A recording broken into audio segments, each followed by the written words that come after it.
Bienvenidas y bienvenidos, gracias por estar aquí. Bueno, pues ayer estábamos en una entrevista con Javier Corral y en el segundo bloque donde estábamos conversando sobre la elección interna del Partido de Acción Nacional, cuando Javier Corral estaba hablando de la relación entre el grupo ganador de esta contienda y el gobierno de Enrique Peña Nieto, se vino a negros la pantalla.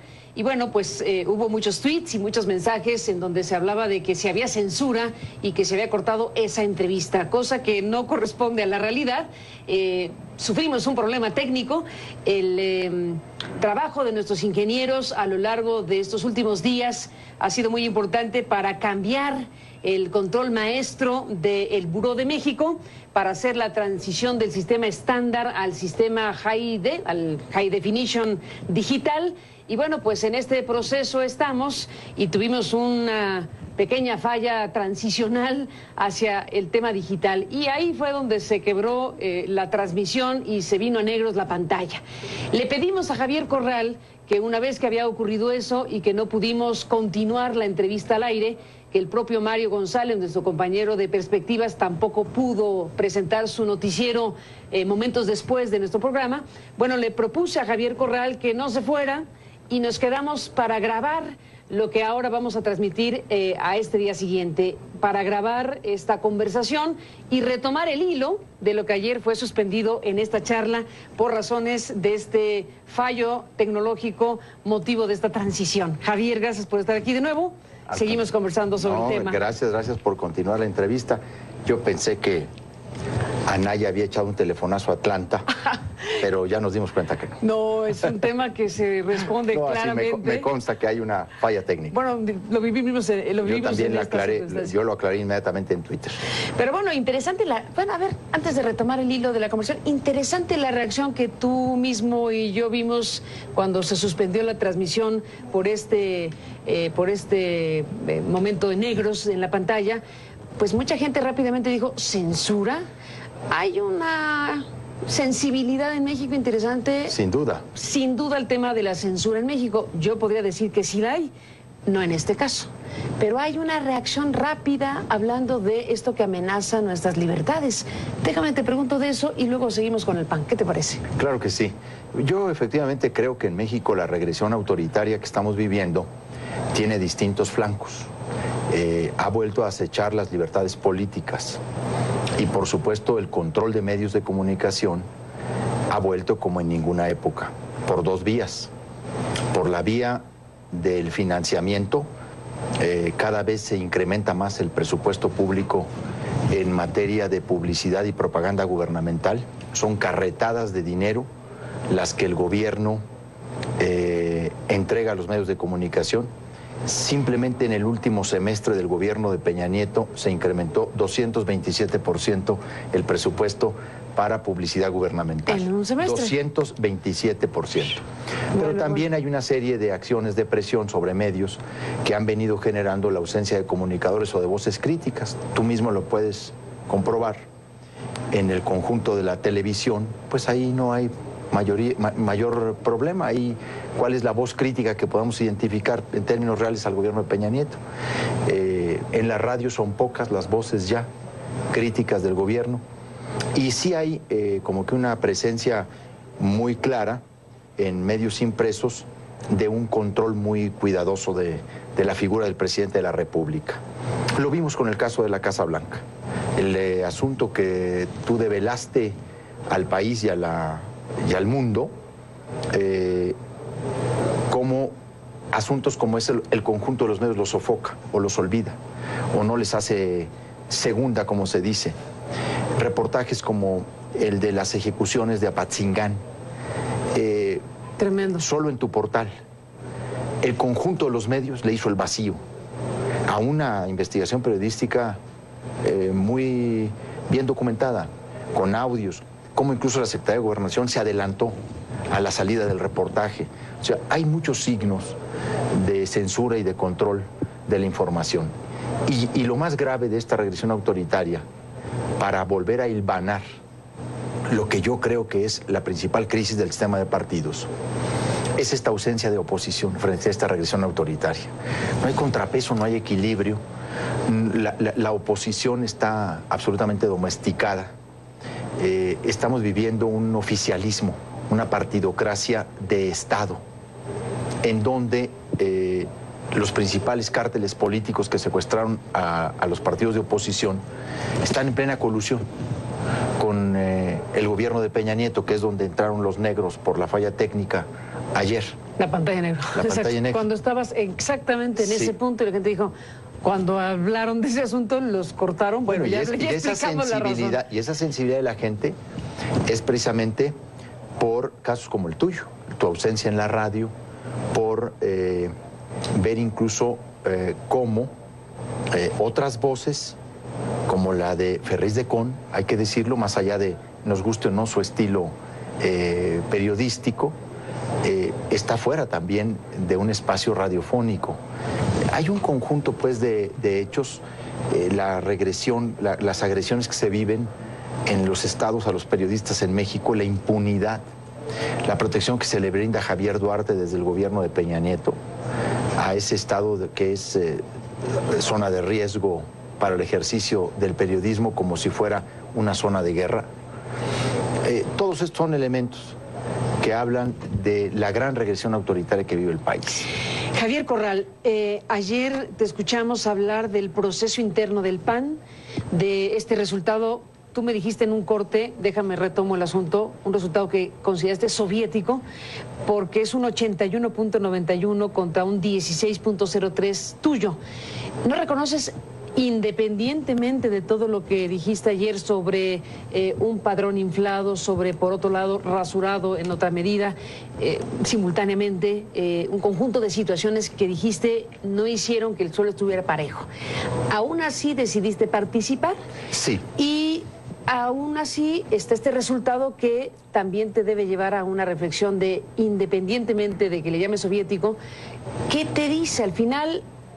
¿Todo ese 81% y ese 16% son falsos? ¿No retratan algo de una contienda que muestra quién ganó y quién perdió? No, sí, por supuesto que ganó Anaya.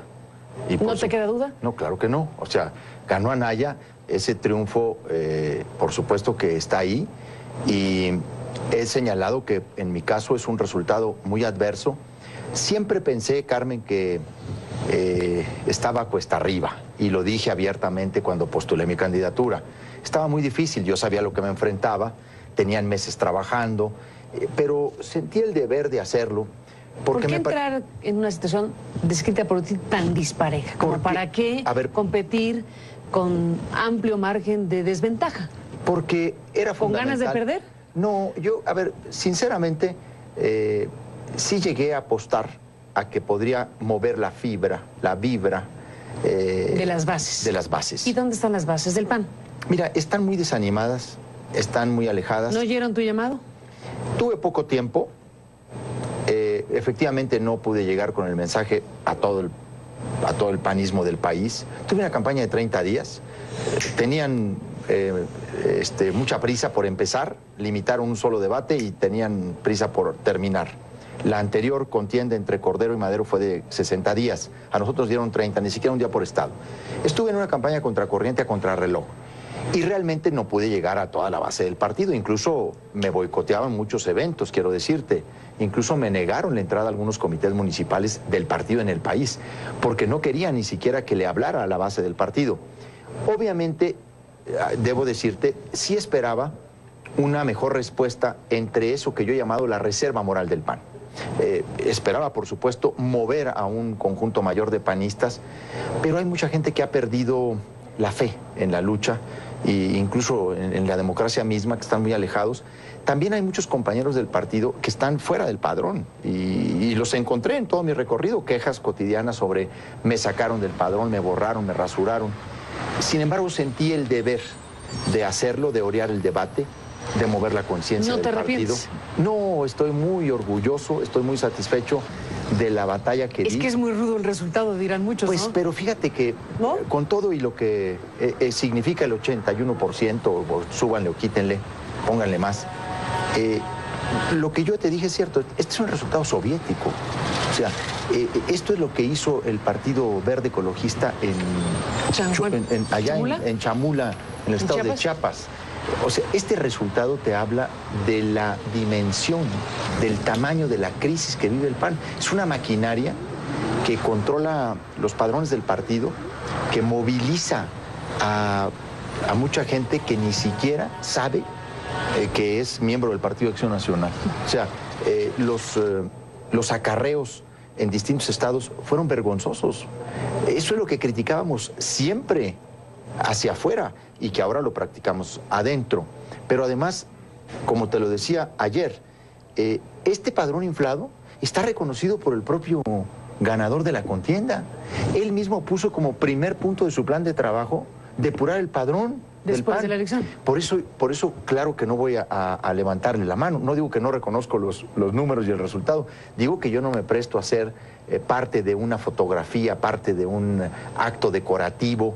Yo no voy a contribuir a la simulación de creer en alguien que ha utilizado un instrumento totalmente amañado como es el padrón para llegar a la presidencia. Javier, antes de una pausa, entonces, si te entiendo bien, Javier Corral no le levantará mano de victorioso a Ricardo Anaya, no desconoces los resultados, claro, pero no validas la manera en que los obtuvo. Así es, el proceso. Ese es el punto. Claro, o sea, yo lo dije. Y dijiste ayer que no vas a impugnar porque no crees que las instancias, ni en el PAN ni en el tribunal, puedan realmente procesar un tipo de queja como la que se presentaría con esto que estás planteando aquí.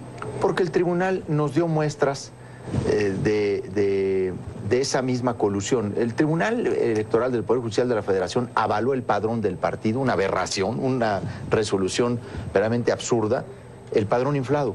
El padrón del PAN, Carmen, en 10 estados, que concentra el 58.8 del padrón del partido, tiene más de 50,000 nombres que coinciden con una doble y triple afiliación de priistas y de perredistas. ¿Y cómo sucede una cosa así?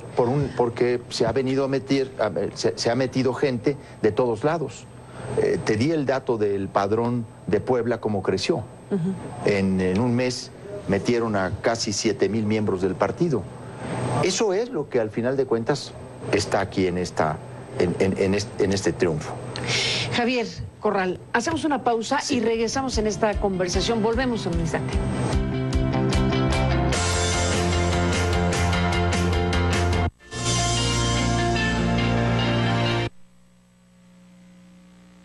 Bueno, Javier Corral, regresamos en esta conversación al aire, retomando la charla de ayer que se interrumpió, como ya narramos, por esta falla transicional.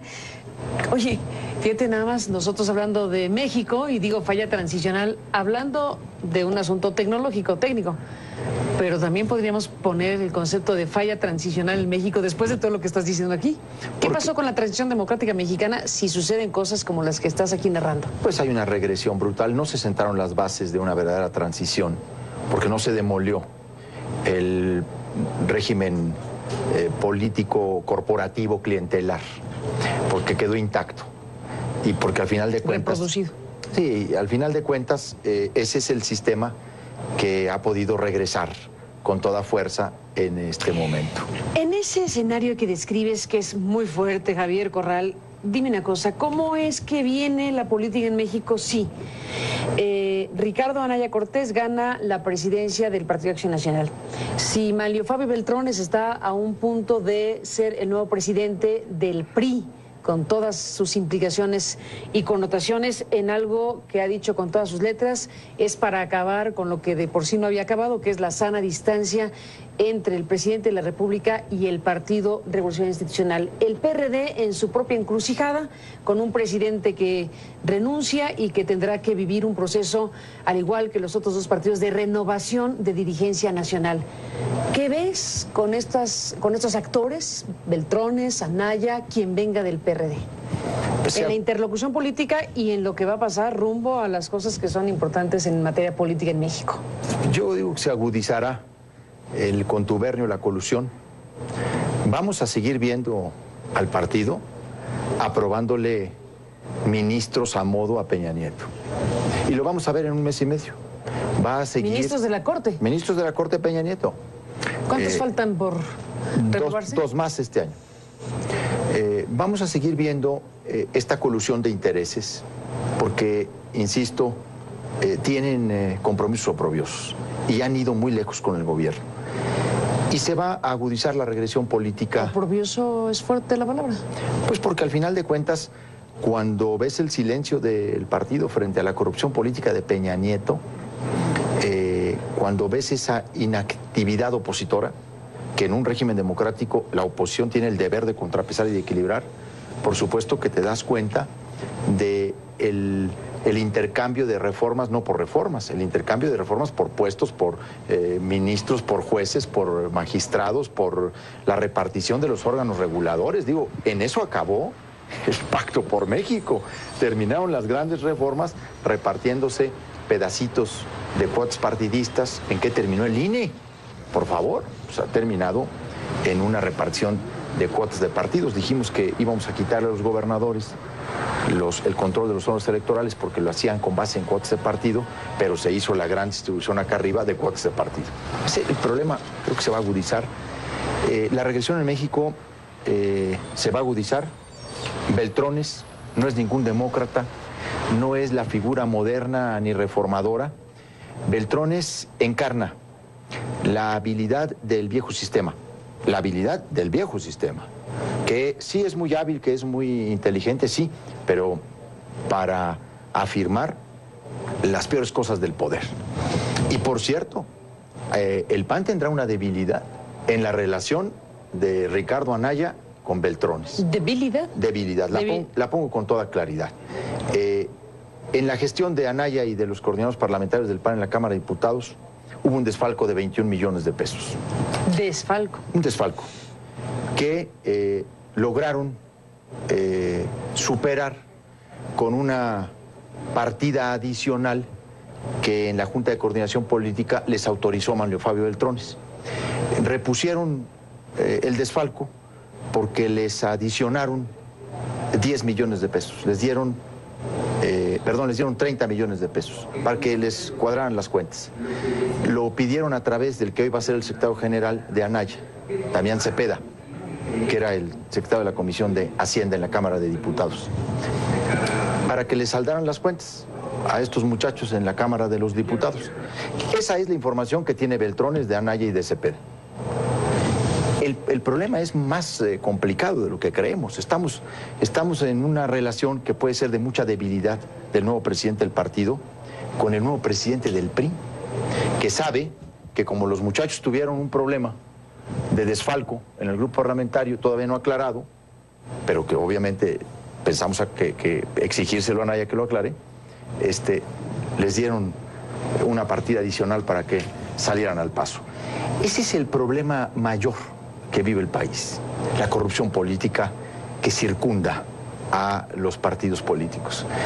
Por eso la crisis de los partidos llama a todos a entrar a buscar el rescate, la recuperación de nuestras instituciones políticas.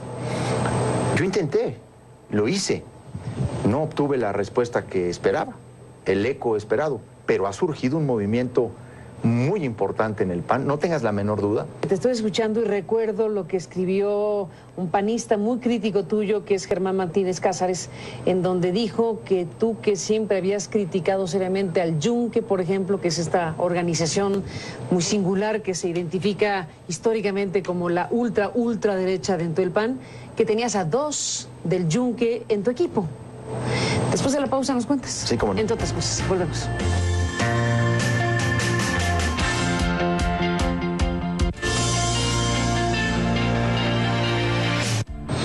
Entramos en la parte final, regresamos con Javier Corral y esta conversación. Volvemos. Bueno, entramos en la parte final. Javier Corral, bueno, nos quedamos en el punto donde a raíz de la conversación surgió mi comentario y pregunta respecto a críticas que se te hicieron en el camino, por ejemplo, de Germán Martínez Cázares, un expresidente del PAN, que en un artículo en Reforma hizo señalamientos, por ejemplo, respecto a tus críticas históricas sobre el Yunque, por ejemplo, y cómo habías incorporado a tu propia planilla a dos figuras relacionadas con este llamado Yunque. ¿Qué dices a esas críticas que se dieron también en el proceso? Yo invité a personajes de intransitable honestidad personal a formar parte de mi planilla por el conocimiento personal y directo que tengo de ellos en su actuación tanto en el partido como en el servicio público. No invité a representantes de ninguna corriente o grupo o facción. En mi planilla no hubo cuotas de nada. Busqué perfiles en donde estuvieran de personas que supiera realmente por el trato personal y directo que eran gente intachable, honestas, que como servidores públicos pasaron la prueba de fuego, que es el honesto calado, ¿no? El que pasa por el ejercicio del poder público. Y realmente se habla en este caso de José Luis Luege, que en realidad yo con José Luis lo tengo como un personaje de una conducta íntegra, y eso fue lo que fui a hacer. No fui a hablar con grupos, yo no hice lo que hizo sí Germán, que pactó con un grupo como tal del Yunque. ¿Pero Luege es del Yunque? Bueno, es que es lo que deriva Martínez de Luege. Eso es lo que se dice de él. Yo no tengo conocimiento de que Luege haya sido, o sea, del Yunque. Lo que te digo es que eso es lo que se dice. De los demás, pues claro que no hay mayor señalamiento. Pero al final, ¿qué sigue en términos de un país que está en su propia dinámica, en estas tensiones entre los que apuestan por una vía democrática y quienes están muy interesados en la regresión y los modos y maneras del viejo régimen mexicano? ¿Qué va a ganar? Tenemos que obligar a Anaya a que firme los compromisos del grupo Más PAN. No solamente se trata de las declaraciones 3 de 3. Hay un conjunto de compromisos que el grupo Más PAN nos invitó a suscribir a ambos candidatos. Yo suscribí los 8, en donde hay unos que son verdaderamente fundamentales en términos de conducta ética en el partido, de rendición de cuentas, de transparencia, de combate a la corrupción. Anaya no quiso firmar ninguno, y este movimiento tiene que decidir primero si realmente debemos y podemos seguir participando en el PAN, si se cierran todos los espacios para que la cultura panista se exprese, para que persista, para que sobreviva. Obviamente tendremos que definir otros cauces de participación, pero lo vamos a hacer en una reflexión colectiva porque encontramos un movimiento que puede ser un gran movimiento democrático, no solo para el PAN, sino también para México. Pues Javier Corral, estaremos siguiendo muy de cerca todo este proceso que involucra a un partido político, pero que involucra en realidad a la política mexicana por todos los ingredientes que has puesto a la mesa y a la discusión. Gracias por estar aquí para conversarlo. Gracias, una disculpa por la interrupción de ayer involuntaria y esta segunda conversación que hemos transmitido para CNN. Gracias, estaremos en contacto. Y a usted gracias que nos permitió acompañarle. Pásela bien, buenas noches, hasta mañana.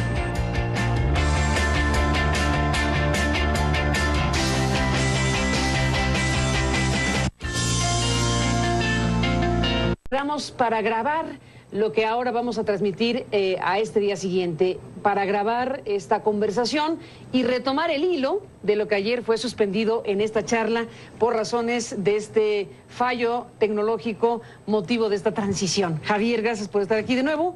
Seguimos conversando sobre el tema. Gracias por continuar la entrevista.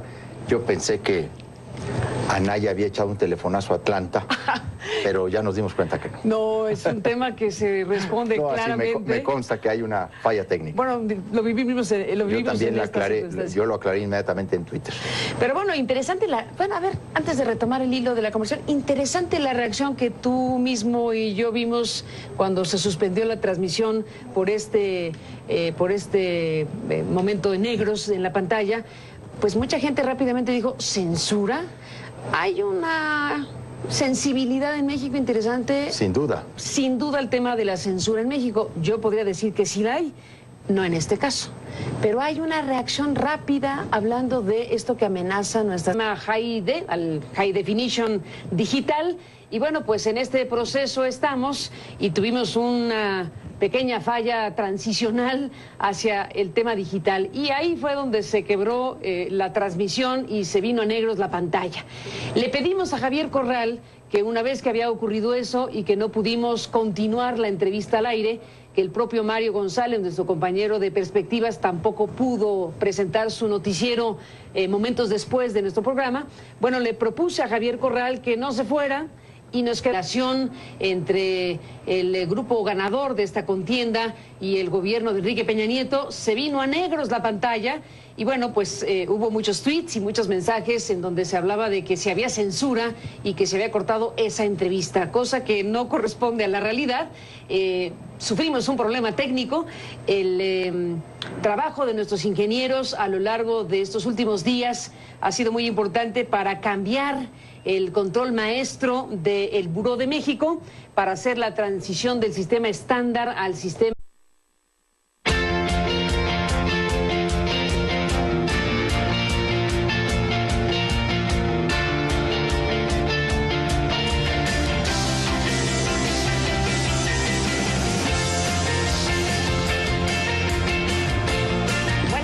Bienvenidas y bienvenidos, gracias por estar aquí. Bueno, pues ayer estábamos en una entrevista con Javier Corral y en el segundo bloque donde estábamos conversando sobre la elección interna del Partido de Acción Nacional, cuando Javier Corral estaba hablando de la relación